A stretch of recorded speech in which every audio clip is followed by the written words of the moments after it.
You are listening to That Hoarder Overcome Compulsive Hoarding. Learn about hoarding disorder from me, somebody who has it. I promote a better understanding of hoarding disorder, a stigmatised mental health condition that is mocked rather than treated with compassion. I want to change that, and by talking openly and honestly about hoarding, I hope to start conversations that help.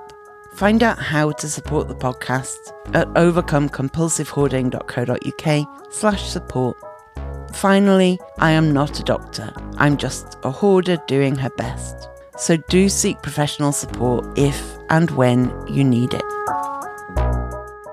So I am here with Dr Jan Eppingstall. Jan is a counsellor in Melbourne, Australia, who works with people who hoard, and she has a PhD in hoarding. Jan, how are you? Excellent, thank you very much. So we are starting with our occasional new segment called Permission Slip. Do you need a permission slip? Where I, or sometimes Jan, brings an item that, for reasons we even don't necessarily understand, we're struggling to get rid of. So I have brought an item today. Now, so a bit of context. In my bathroom, I keep things like a bottle of bleach, cleaning spray, that kind of thing in a bucket. Have done for years. It works quite well. They're contained. And a couple of months ago, I was about to say I kicked the bucket. That means something entirely different. Yes. I bumped into the bucket or something. Anyway, it cracked. And I thought, I will replace that because I know it's something that, I find useful and do use. So then next time I was in the supermarket, they had just basic plastic buckets, exactly what I needed for £4. What can you do? So I was like, there we are, buckets. And as I was picking up the bucket, I thought to myself, don't bother bringing home the bit that clips on top that you kind of use to get the excess water off your mop, because you don't use that bit. Just bring home the bucket itself. That's the only bit you need. But then that little hoarder voice in me goes, but maybe you do want the excess water bit of the mop, even though you don't use that bucket for mopping and your mop has like a squeezy thing itself, so you don't need it. So of course I brought it home. And so ever since, I have had this Yes. hanging around. I can't put it on the bucket because the bucket has bottle of bleach and bottle of spray and stuff in it. I know I won't use it. Jan, do I have permission to get rid of a piece of plastic attached to my bucket? You do. But I'll just engage in a little bit of hoarding behaviour myself, going, couldn't you use it for something else? Could it be a strainer? Could you, that's what my brain's doing. Or put my pasta through it. Just put your pasta through it, or use it, I don't know, to straighten your clothes, or I don't know. But yeah, that is exactly where my brain goes immediately is, but it could, it's a useful object, even though it's not going to be used for its actual purpose. But it's big too. It's not a little thing. Yeah. So the space it's taking up, you have my permission, because it's going to be something that you move many, many, many, many times in the future. So please let it go. Thank you very much. So we have all the knowledge of all the world at our fingertips. And we can feel like we've got infinite ways to store it. Our photos and documents are backed up to the cloud. Our videos are backed up on YouTube. Our every thought, whim and feeling are backed up on our social media accounts. It can feel less important than physical stuff hoarding, because we can always increase our Dropbox storage or buy an extra external hard drive. Early on in this podcast, I did an episode asking if digital hoarding was really that bad. I felt that while it wasn't ideal to hoard digitally, the consequences and implications didn't really compare to the consequences and implications of having an overly full home. However, while that may be true, it is also true that digital hoarding does in fact cause considerable problems in people's lives. And that's what Jan and I are talking about today. So, Jan, let's start, as we usually do, with a definition. What is digital hoarding? So digital hoarding this is the first definition that I found when I did my obligatory Google search. The tendency to keep digital files that are no longer useful or valuable was the first thing I came across. And I think this feels a bit judgy, and it varies between individuals regarding like what's perceived as valuable or useful. Am I right? I was like, hang on, I don't know that that's really where we're at. Then I found another one that put it a little better. The practice of accumulating digital files to the point of losing perspective, which ultimately results in stress and disorganization. But it's kind of still management speak, isn't it? It's sort of in the work context. Some of the things that need to be considered here is that, like with physical hoarding, digital pack rattery, which is my latest, digital pack rattery is the inability to discard any digital information, be that text, emails, photos, videos, digital files of all kinds, including social media posts, saves and DMs, due to the perceived sense of loss and anxiety a person will feel if they no longer had access to them. I mean, that opens it up.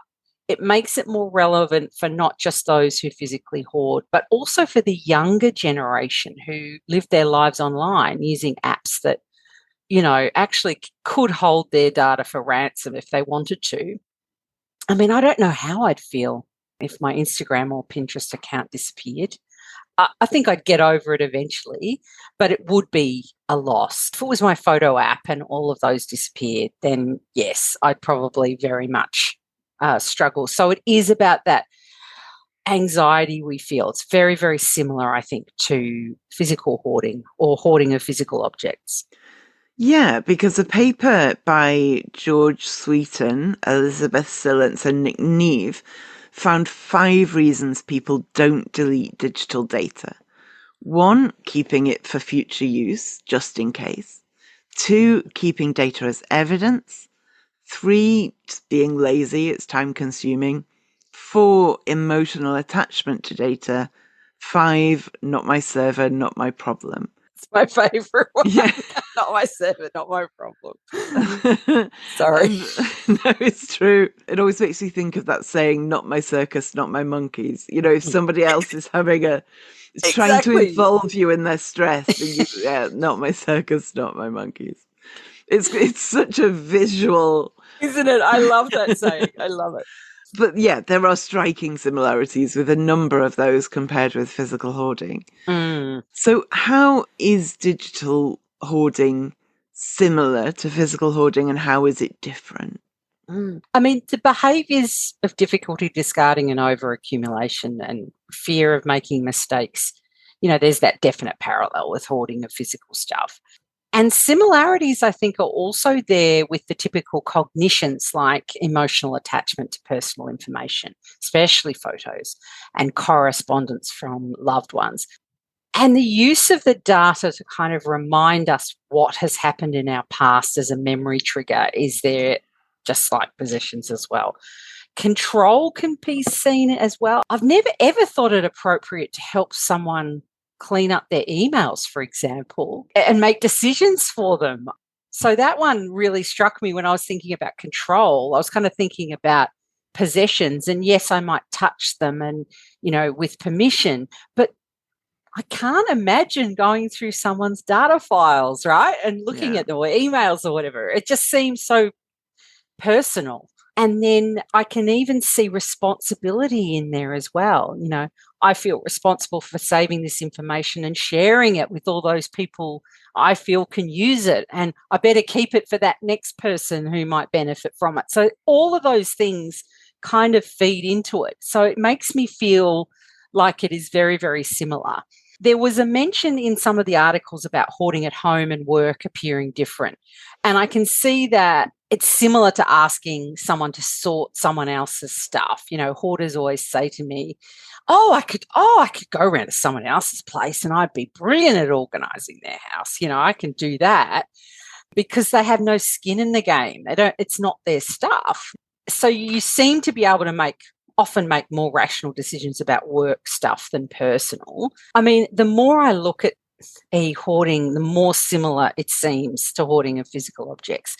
But most specifically, you know, people who want to hoard information. So people who have tended to accumulate books, newspapers, magazines, documents, and those who kind of find their identity is connected to learning and information and the written word, you know, are more likely to hoard journal articles or newspaper articles related to particular topics, or textbooks. I'm feeling very judged. I'm judging myself right now. I mean, to be fair, that is anyone who's done a PhD. So. Yeah, okay, all right, okay. I'm let off the hook.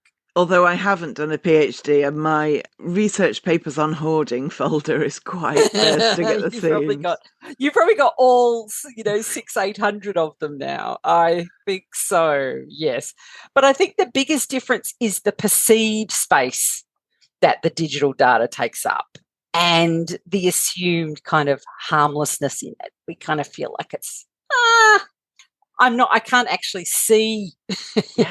It's not real. It's just, I don't have a sense that it's a physical thing. That same study also found that digital clutter can impair productivity. It has negative impacts on psychological well-being, and it's a cybersecurity threat. Like, the more data exists out there, the more risk there can be. So what are some of the problems that can be caused by digital hoarding? Oh, yeah. Wasted time is like one of the most significant, in my opinion. And it can't really be overlooked, because time is actually one of the things we can't hoard, right? So every piece of data we save takes some time to process it, file it. You know, it's a massive time suck. So that would be my biggest one, you know, that not only productivity, but it wastes significant time. And just like clutter, it, you know, in our spaces, it reduces our ability to concentrate and focus.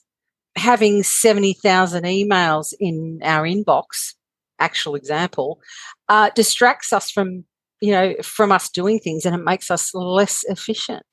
Gosh, I don't want to panic people, but there is that cybersecurity risk that when we keep all this information about ourselves in the cloud or, you know, wherever, there is that possibility of being hacked or having that information used against you in a way. But even external hard drives become data dumpsters, don't they? I mean, if we don't curate what we save, so how many do you have? I have one external hard drive, but where I go wrong with it is I say to myself, I'll dump everything on there and then I'll sort out what's worth keeping. And of course I don't. I just twice a year dump my entire computer onto it and then never look at it in between. Well, I guess if you use it like it's your tax return, you know, you could delete the 7 year, you know, the 1 7 year, like do that, and then it might work. But, you know, that again is really, it feels risky, right? Yeah. Because it's the unknown. Yeah. Yeah. And we also can't ignore that when Google or Apple or Dropbox or Microsoft OneDrive uploads your file to the cloud, that doesn't just disappear. That has an impact.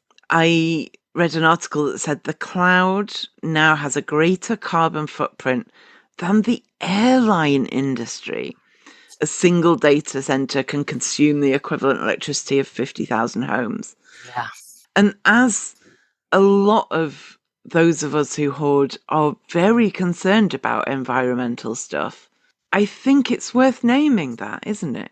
Oh, I agree. And that once you know that, you can't behave in that way again without feeling a lot of guilt, I think. You know, that's really hard to deal with. That's difficult. I mean, the airline industry. I was shocked when I read that. I was like, what? Yeah. Yeah, it is shocking. It is. Because we do kind of think, like I, on my laptop, have Microsoft OneDrive. And so and so that's a cloud thing. And it's handy because I've got it on my phone as well. So I can, transfer things, all of that. But when your laptop starts getting a bit full, you can ask OneDrive to kind of remove documents from your laptop and just back them up. And it is easy to think that it's now not my problem. It's now I don't have to think about the space it's taking up. But it's still being stored, ready for next time I need that document. Exactly. I feel a bit goosebumpy about, how much the cloud uses. Yeah. Yeah. Same. Occasionally my phone will say, getting a bit full. Do you want to back up all your photos to Google Photos and remove them from your phone? Yeah, sure. Like that solves my problem, but it doesn't. Yes.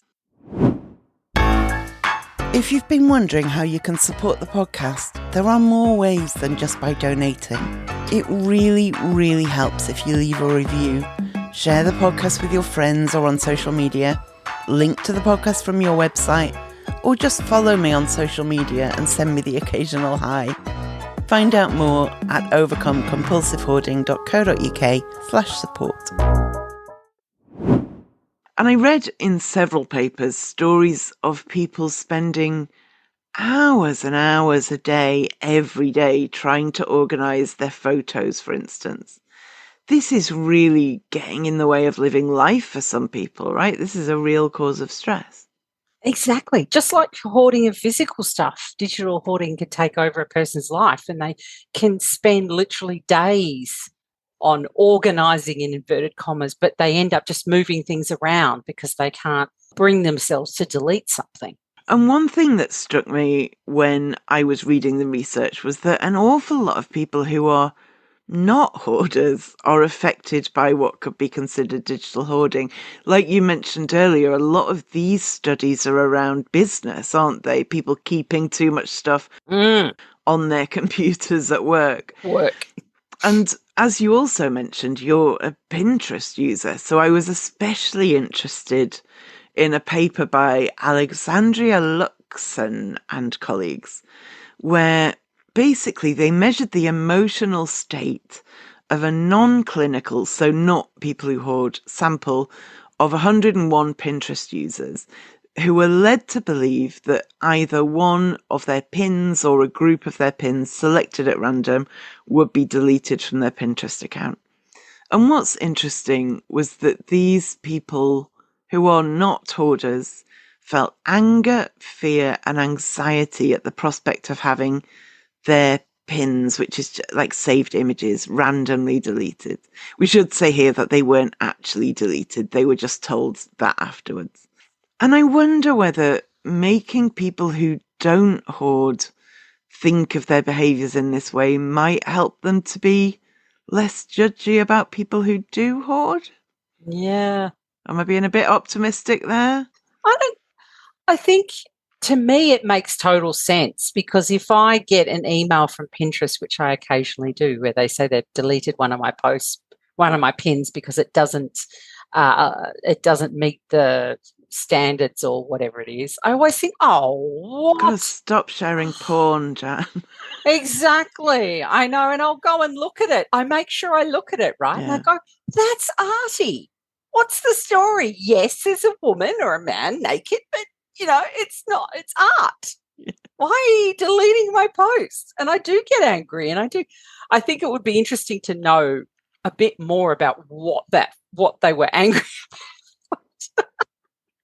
But if they said to me, I'm going to delete a whole board, that might be, I would want to know why. But would people be less judgy? Potentially. I mean, we increasingly live our lives through the lens of our smartphones. What's that saying? Like, pics or it didn't happen, right? And this is the way of the world now. So it just seems normal to keep all your pics, your videos, because they're an artifact of your life. But some of the stats around this are my head exploded. They're mind-blowing. Digital photos have the maximum share of the hoarded digital content, according to a 2020 study. It's estimated that 1.81 trillion digital photos are taken worldwide annually. That's 57,000 per second, or 5 billion per day. Wow. Oh my God. So the average user of a smartphone has about 2,100 photos on their smartphone. I have 4,300, so I'm well above the average. iOS smartphones, they have about 2,400. Android, they only have 1,900 on average. But this is extremely interesting, and it got me sitting up in my chair. 60% of Americans never delete any pictures or videos. Never. So surely they should have some, empathy and understanding if we can compare these two things and say, well, how would you feel if this happened to you? I think they might feel a little bit less judgy. Yeah. Potentially. I think I'm going to change my, I usually have an example when I'm talking to a non-hoarding audience. Go on your phone, pick a photo that of your child that hasn't been backed up. Now delete it. That's how it feels. I think I'm going to change that and kind of use an example for people. Like, imagine your TikTok account disappeared overnight without a trace. How would you feel? I think that would get the younger audiences connected and be less judgy.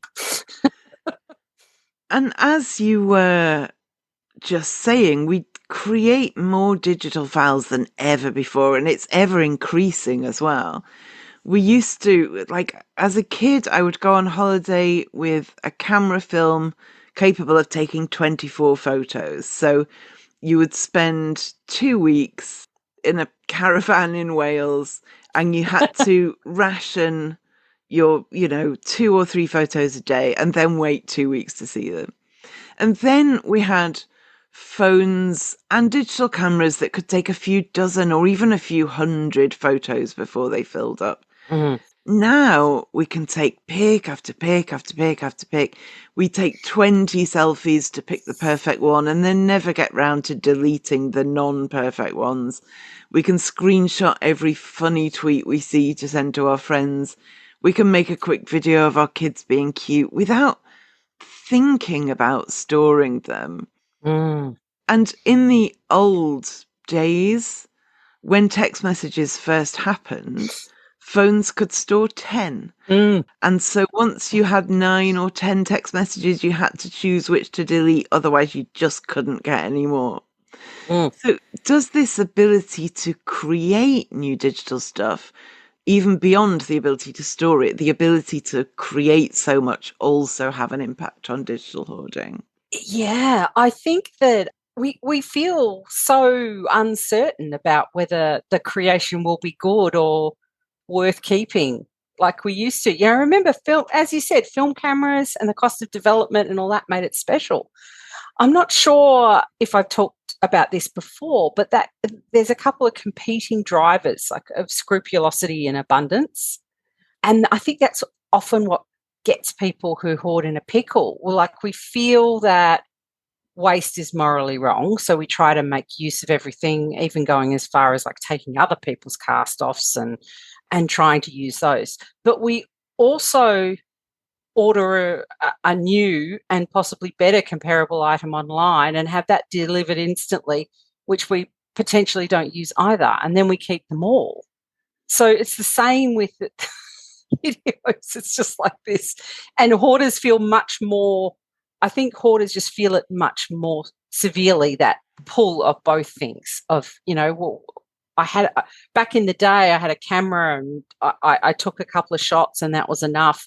But now I can just go for it. I can take all the photos I want and I can also keep all of those. There's no issue around keeping them. It's much easier to get caught in that kind of spiral of just more without consequence. And we've talked a lot there about photos and videos especially, but digital hoarding goes far beyond that. Mm. And one thing that you mentioned earlier but feels important to touch on is things like the number of emails we have, but also I'm thinking about the number of subscriptions we have. Are you paying annually for Adobe because you use Photoshop twice? Are you paying every month for a thing? Are you getting weekly emails that you haven't opened in years? Do you have accounts with websites that you haven't looked at in 20 years? All of this stuff is digital clutter, isn't it? It is, and it can also open you up to cybersecurity risks, of course, having, say, email accounts that you don't access. But yeah, signing up to newsletters, or maybe you bought something once, so you signed up to get the discount, and then you just keep getting that damn advertising from that company. You know, all of these things, and the apps that you sign, you know, not keeping a track of what you've paid subscriptions for, or not reviewing whether you are actually using them. Because I'm thinking in my mind right now, oh, there's about 10 different things. I have a list of them. You know, I need to every year kind of review that. Is that still working? Is that something I need to pay, you know, $100 a year for, or whatever it might be? That sort of stuff.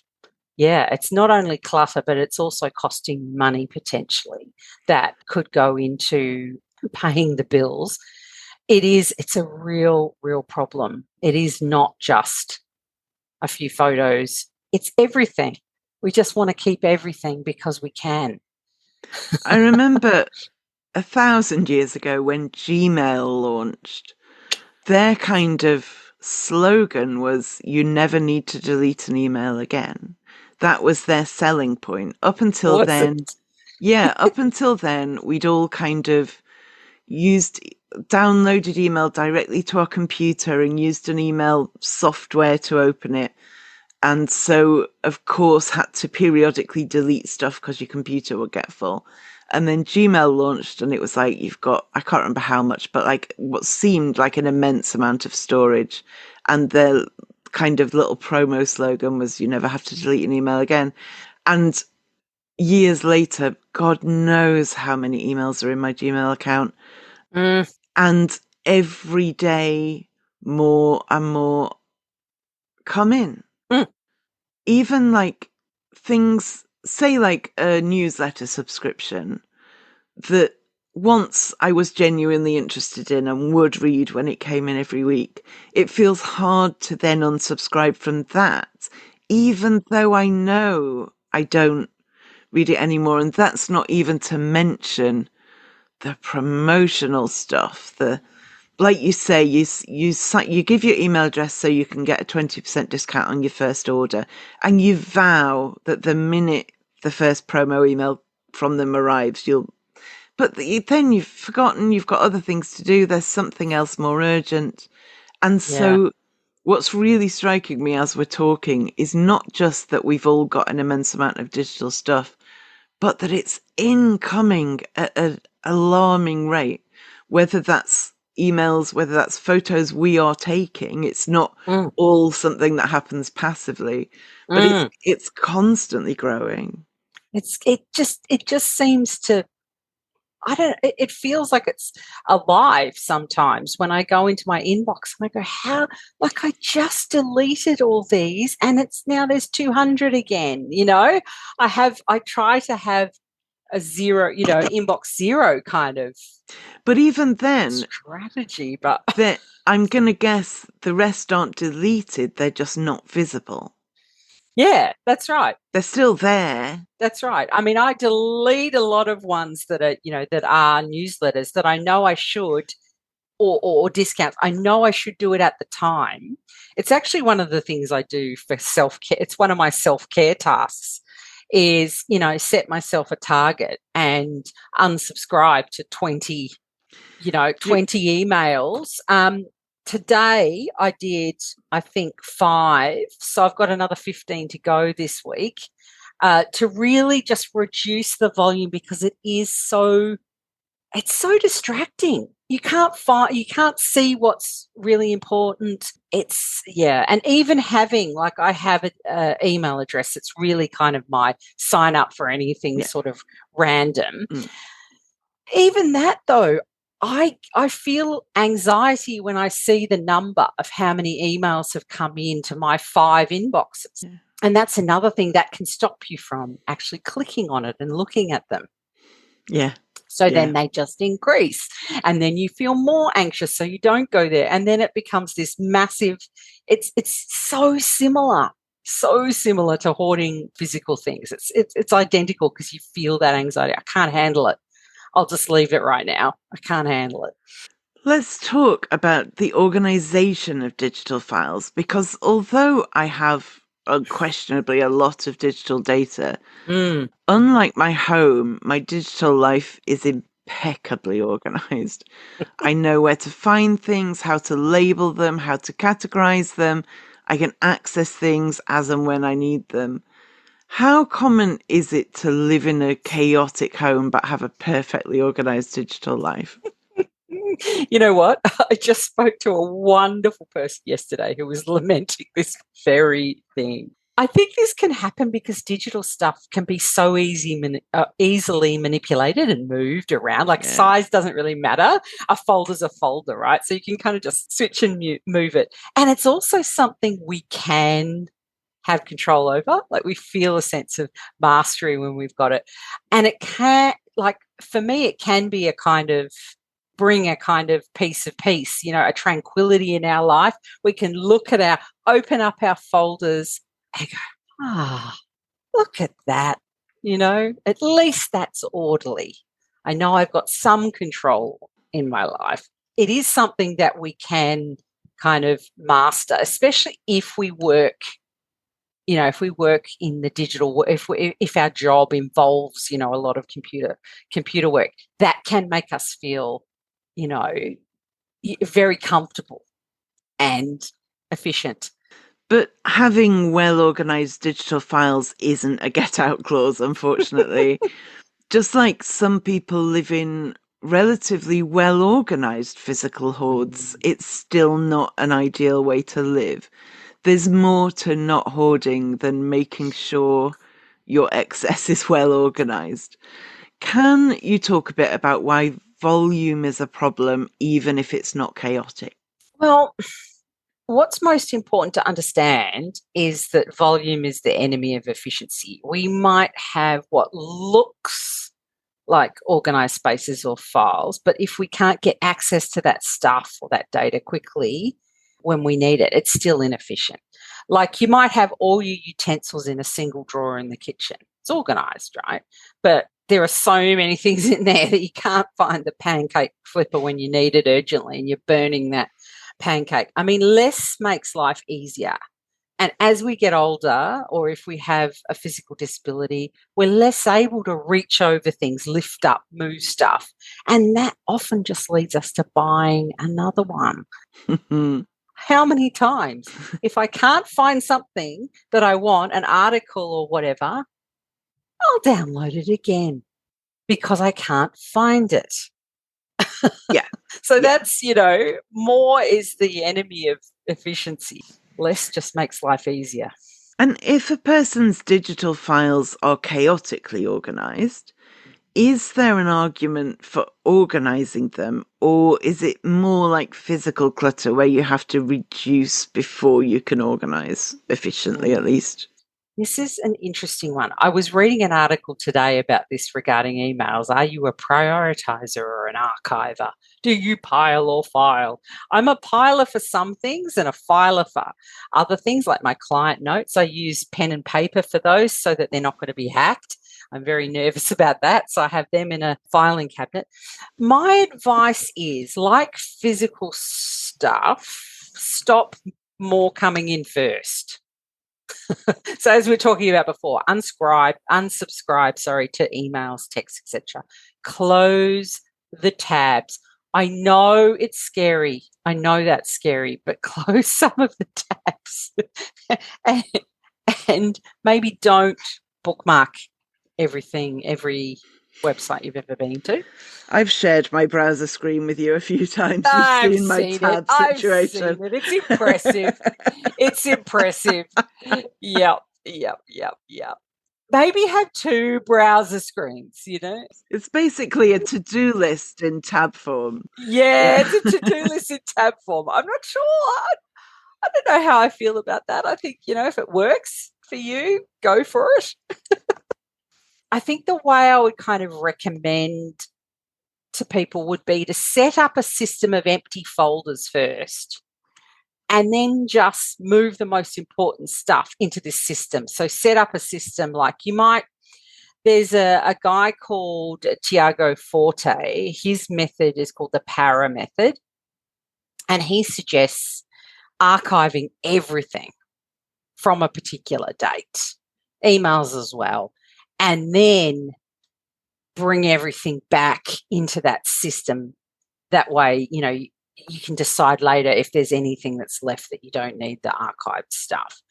But as Tiago says, which I have to remember to follow this advice, remember if your organisational system is as complex as your life, then the demands of maintaining it will end up robbing you of the time and energy you need to live that life, which is just very, very important to remember. We don't want to be sitting there moving things into folders just because we want it to look neat and tidy. And I'm sure other email services are the same, but certainly in Gmail, something that is wonderfully helpful is that you can set up filters.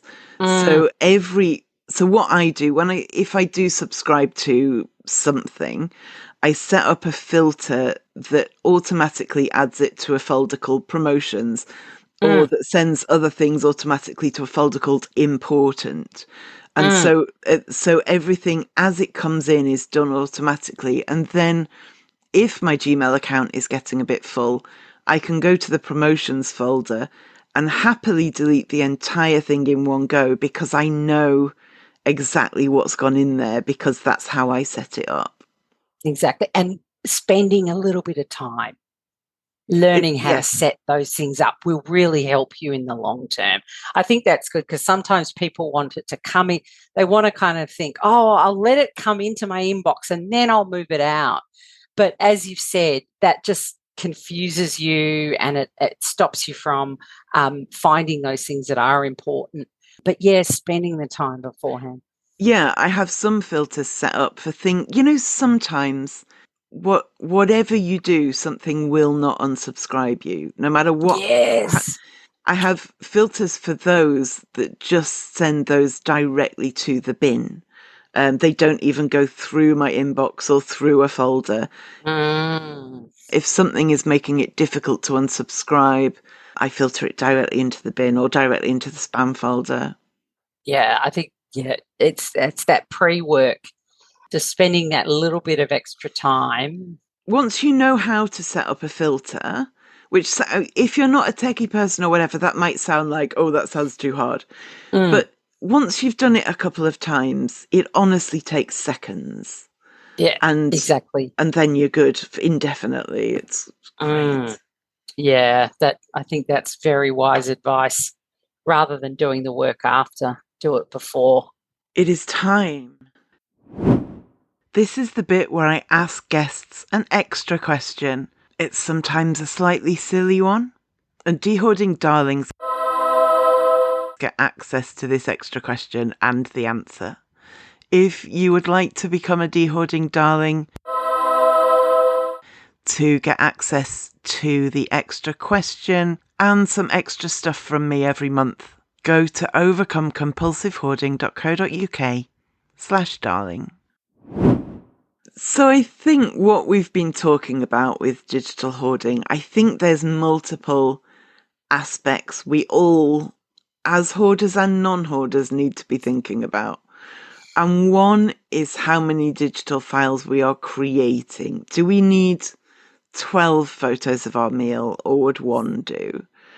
And then do we need to keep that once we've sent it to our friend who wondered what the beef sweepstake would look like. I don't know. Do we Yeah. need to keep it? Do we need to keep all the screen? You spot a screenshot, you go, Jan would love that. Send it to Jan. Yeah. Yeah. Do you then need to keep it? I think we need to think more on a kind of ongoing level, but we also need to think about what's coming in from external sources, whether that's emails or marketing stuff, marketing text messages. I don't know who invented that, but I hate them. Me too.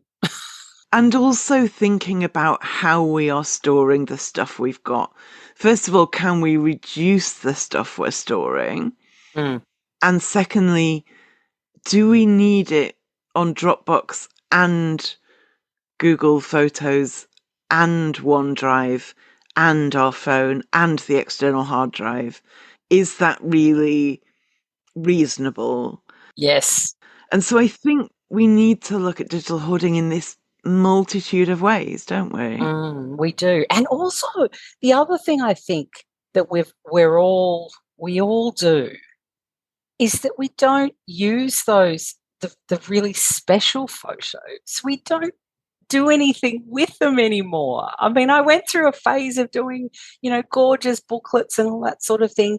But the problem with that was my perfectionism stopped me from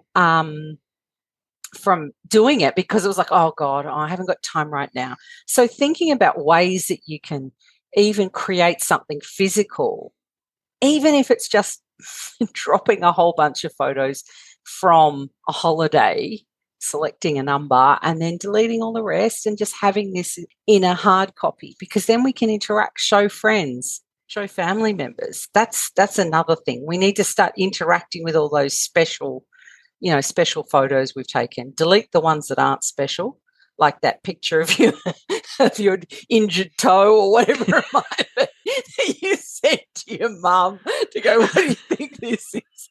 The number of times I'm scrolling through and I go, oh, what's that was a nasty rash. Wow, that was a nasty rash. Why have I got a picture of that still on my phone? That's the sort of stuff I find so funny that we all do. We keep it. Why? Why don't we delete it straight away?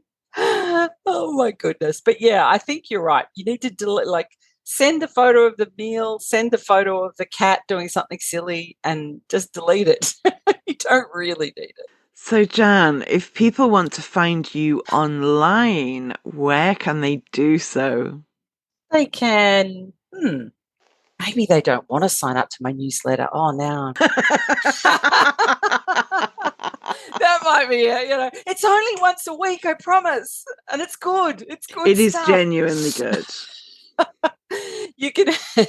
You can find me on Instagram at stuff_ology, or X at stuff_ology, or on Facebook, Stuffology Consulting, or you could come over to my website, stuffology.com.au, and think about signing up to the newsletter. I won't feel bad if you unsubscribe, and drop me an email, jan@stuffology.com.au.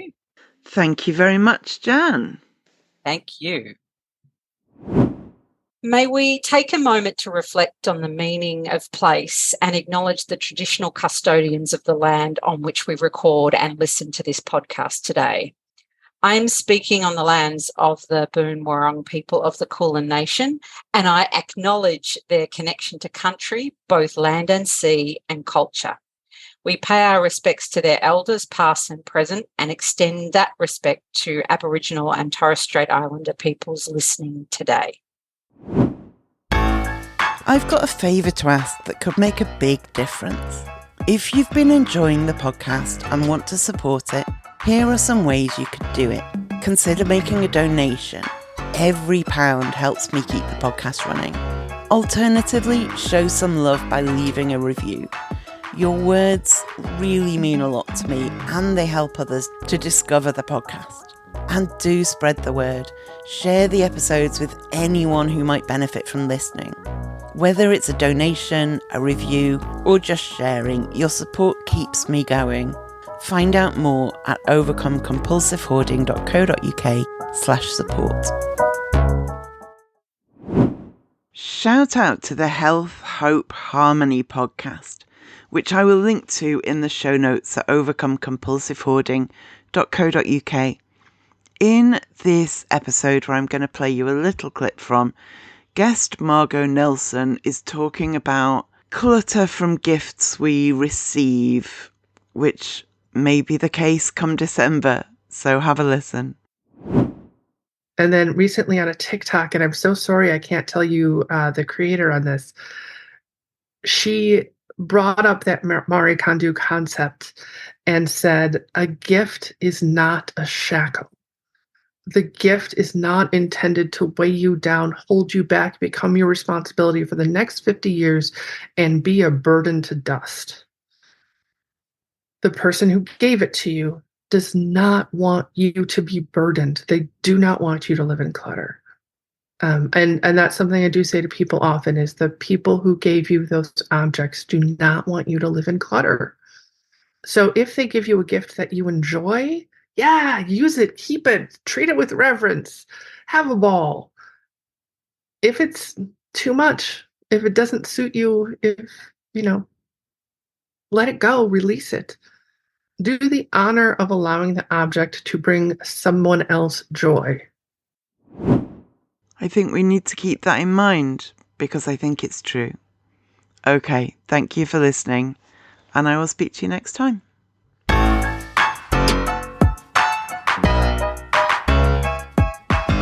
Thank you for listening to that Hoarder Overcome Compulsive Hoarding podcast. It's been a pleasure to have you on board. You can find all the links I've mentioned and a transcript of the episode online at overcomecompulsivehoarding.co.uk.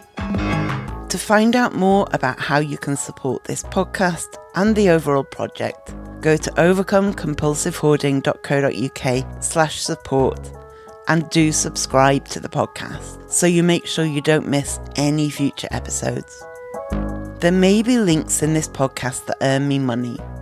This doesn't come at any extra cost to you if you make a purchase through those links, and it helps to support the podcast.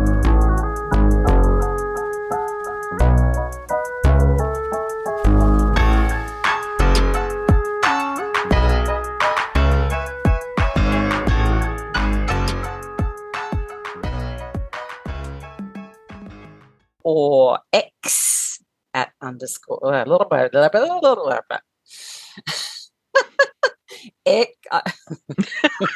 you can find me on X at stuff.